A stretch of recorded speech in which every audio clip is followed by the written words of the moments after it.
Diễm xin chào cô chú, anh chị, các bạn và các em. Hôm nay Diễm chia sẻ video cách gói bánh chưng. Thì Diễm không có gói bánh chưng lúc trước, chỉ có bánh tét thôi. Nhưng mà nhận được nhiều yêu cầu á, thì Diễm cũng bắt tay vào, Diễm học cách gói rồi nấu. Thì Diễm thấy bánh chưng truyền thống á, mình gói bằng lá dong. Nhưng mà bên đây lá dong không có thì mình phải sử dụng lá chuối. Bánh gói bằng lá chuối á, làm sao cho thật là đẹp và tiết kiệm lá để mình có thể mang đi biếu tặng hoặc là mình chưng trong dịp Tết á. Thì bây giờ mình cùng vào bếp gói bánh chưng với Diễm nha. Để cái bánh chưng của mình khi gói xong nó thật là đẹp và dễ dàng để gói thì khâu chọn lá chuối rất là quan trọng. Mình nên chọn lá có chiều dài ít nhất là 28 cm. Lá chuối mua về thì mình rửa cho thật là sạch ha. Sau đó mình sẽ mang đi mình lau cho thật là khô. Thì Diễm làm cái bánh chưng hình vuông 12 x 12 cm thì Diễm cần 18 cái lá, nó có chiều dài là 30 và chiều ngang là 12 cm. 3 lá có chiều dài là khoảng 24 cm và chiều ngang là 12 cm. Và những cái lá dụng còn lại mình để dành ở đây nha, có gì mình lót thêm. Sau đó mình mang lá này mình đi cất vào tủ đông đá ít nhất là 4 tiếng. Trước khi gói thì mình đem mình để ra ngoài 1 tiếng trước thì mình gói được. Bây giờ mình đi chuẩn bị cái phần nhân. Thì Diễm có 210g đậu xanh mình vo rửa cho thật là sạch. Mình vo rửa sạch thì cái bánh của mình mình sẽ bảo quản được lâu hơn.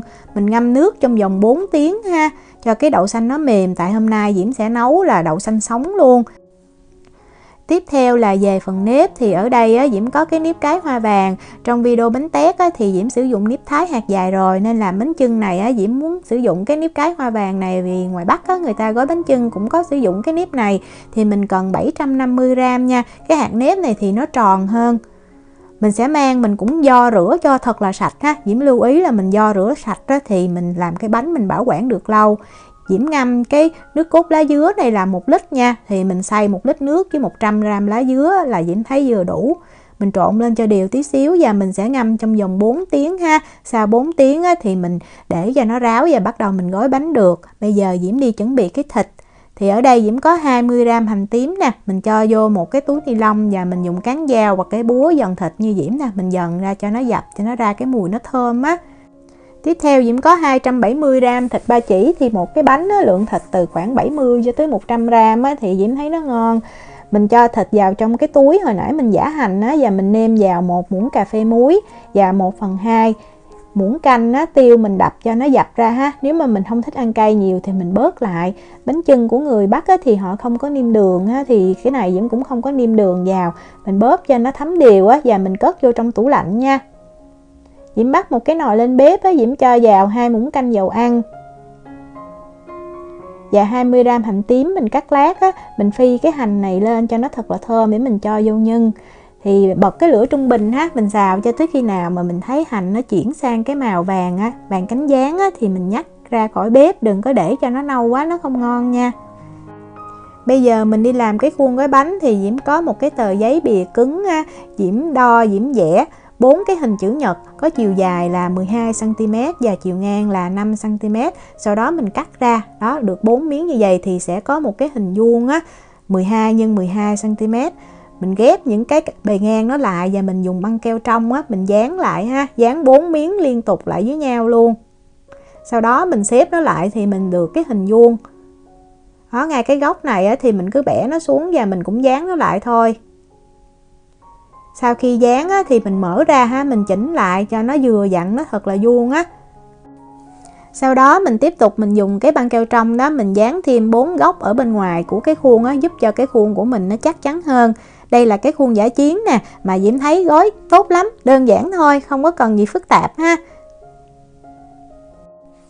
Đậu xanh sau khi mà ngâm được 4 tiếng rồi thì Diễm vớt ra cho thật là ráo nước.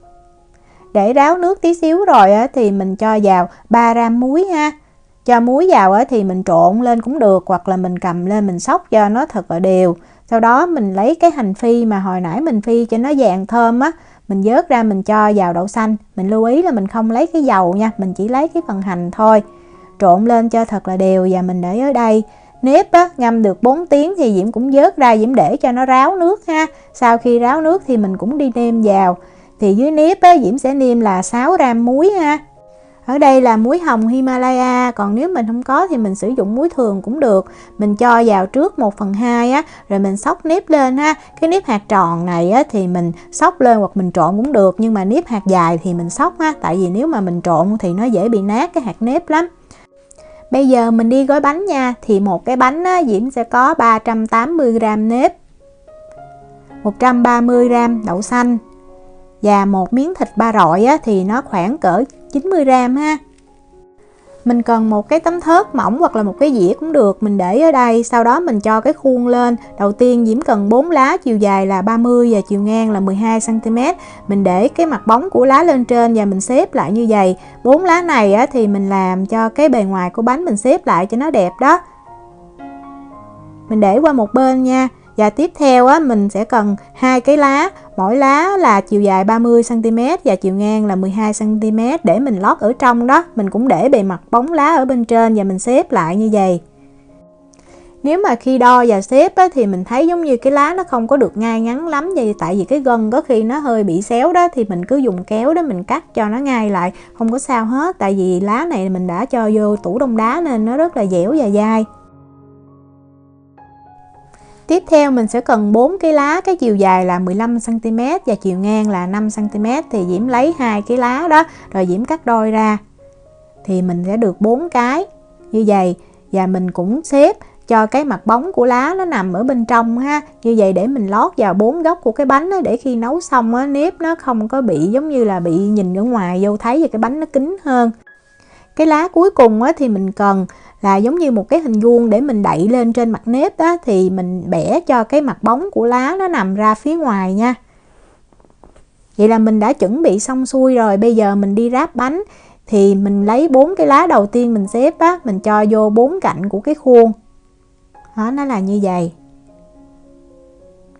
Mình đã đo rồi, xong xuôi hết rồi thì mình xếp vào dễ dàng lắm. Còn nếu mà nó không có ngay ngắn á, thì mình chỉ lấy kéo mình cắt cho cái cạnh nó thẳng ra thôi, không có khó. Mình chỉnh lại rồi bây giờ mình tiếp tục mình lấy 2 cái lá đó để mình lót bên trong.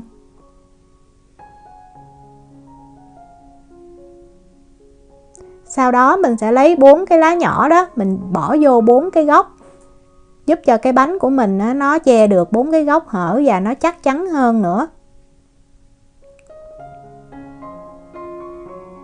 Sau khi bỏ vô 4 góc rồi á, thì mình chỉnh lại tí xíu ha. Và bắt đầu mình cho nếp vào. Thì cái chén nếp 380g á, thì Diễm chia ra làm 3 phần. Thì cái phần đầu tiên là 1/3 đó mình cho vào đầu tiên nhất.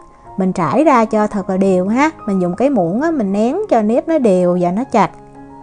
Tiếp theo á, cái lượng đậu xanh thì Diễm sẽ chia ra làm đôi. Diễm cho 1/2 vào trước. Mình lưu ý là mình đừng có cho nó ra ngoài rìa cái cạnh quá ha, cho nó nằm ngay giữa trung tâm như vậy nè. Tiếp theo là mình cho cái miếng thịt vào, mình cũng đặt ngay giữa.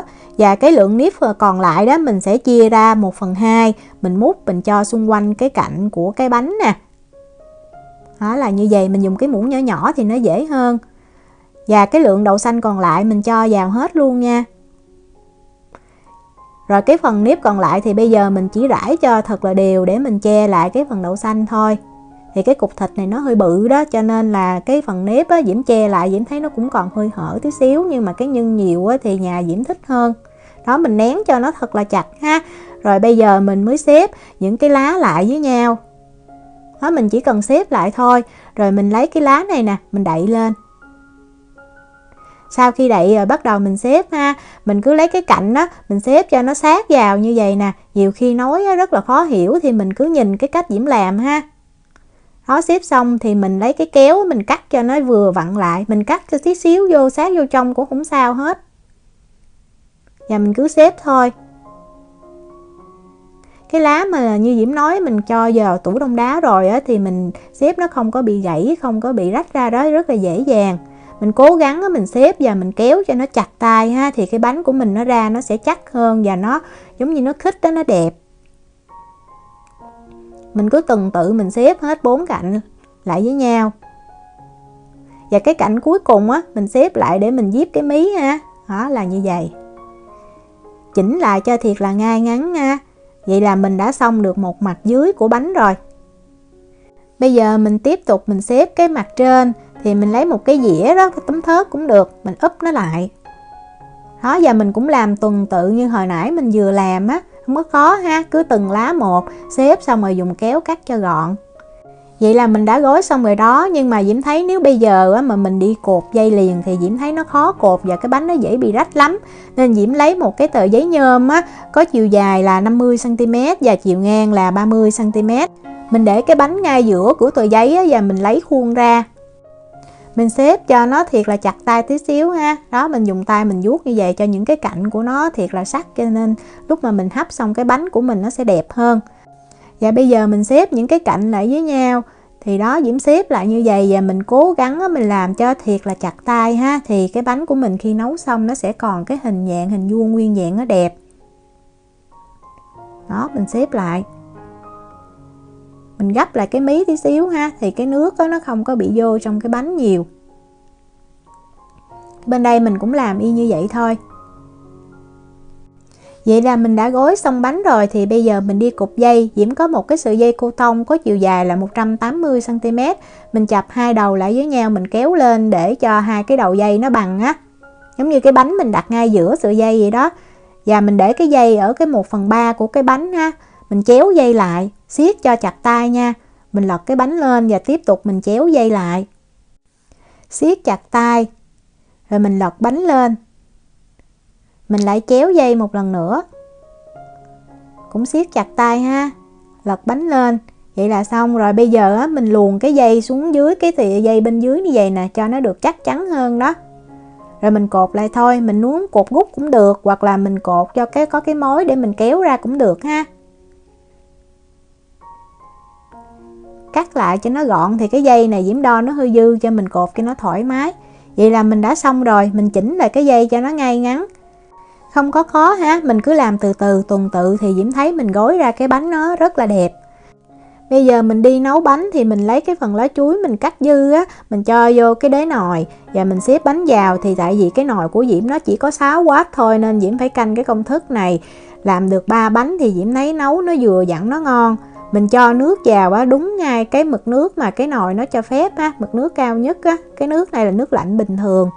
Mình nấu thì mình nên cho bánh vào nó có một cái khoảng trống như vậy, và không có nên cho nước quá nhiều cái mực nước nó cho phép ha. Khóa van lại, mình sẽ sử dụng cái chức năng là kho thịt ha. Áp suất là cao nhất, nhưng mà ở dưới đây thì mình chọn cái less là nhẹ nhất á. Mình tắt cái nút giữ ấm luôn và mình nấu trong vòng 40 phút nha. Tại vì hôm nay mình dùng đậu xanh sống đó, cho nên cái thời gian nấu của mình nó sẽ lâu hơn là mình nấu bằng đậu xanh chín. Sau khi cái nồi nó nấu xong 40 phút á, thì mình đợi 10 phút rồi mình hãy xả van và mình mở nắp ra.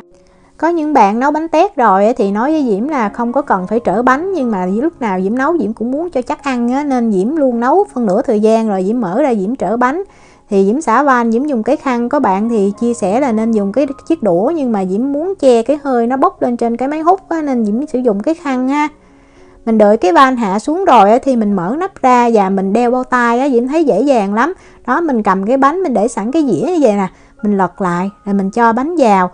Mình chịu khó mình trở cái bánh như vậy thì cái bánh của mình nó chín đều á, chứ để nhiều khi mình nấu xong mình lấy ra mà nó chưa chín á, thì cũng mệt lắm. Mình châm thêm nước sôi vào ha, đúng cái mực nước cao nhất mà cái nồi nó cho phép. Đậy nắp lại và mình khóa van, mình tiếp tục mình nấu y như là cái lần thứ nhất luôn ha. Thì mình cũng chọn là mix steel nè, high pressure, less, và mình nấu trong vòng 40 phút. Mình cũng tắt cái nút mà giữ ấm ha. Sau khi mà cái nồi nó tắt rồi á, thì mình cũng tiếp tục mình đợi thêm 10 phút nữa và mình xả van, mình lấy bánh ra. Với cái thời gian nấu như vậy thì Diễm thấy nếp và đậu nó đã chín mềm rồi, mình không cần phải đợi lâu hơn để mình lấy bánh ra, 10 phút là đủ. Lấy ra rồi á, thì mình rửa lại bằng nước lạnh nha. Sau đó mình sẽ để lên một cái dĩ hoặc là một cái tấm thớt bằng gỗ cũng được nữa. Bây giờ á, mình sẽ ép cái bánh cho cái nước nó ra và cái hạt nếp á, nó được chắc á, thì mình giữ cái bánh được lâu hơn. Tùy cái mặt phẳng mình có á, mình dùng thớt hoặc dùng cái dĩ nướng như Diễm cũng được. Mình lấy cái đồ gì nặng á, mình đè lên và mình để cho nó nguội trong vòng từ 4 tới 8 tiếng ha. Cái này là Diễm để được 8 tiếng rồi, bây giờ Diễm mở ra.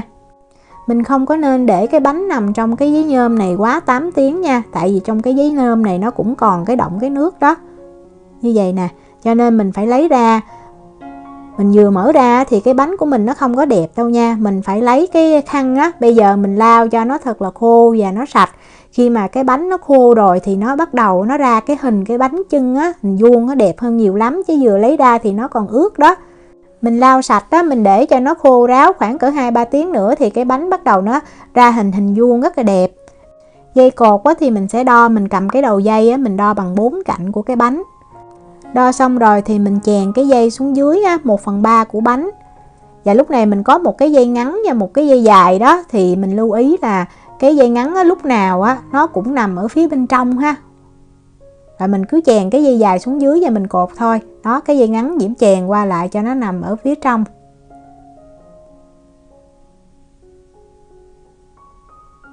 Rồi cuối cùng á, mình cắt ha. Như vậy thì mình không có cần phải đo cái sợi dây trước rồi mình luồn và mình cột lại thôi. Mình muốn cột cúc cũng được, và mình cột như Diễm thành cái nơ nè, cho mặt trước hay mặt sau á, mình nhìn nó đều đẹp.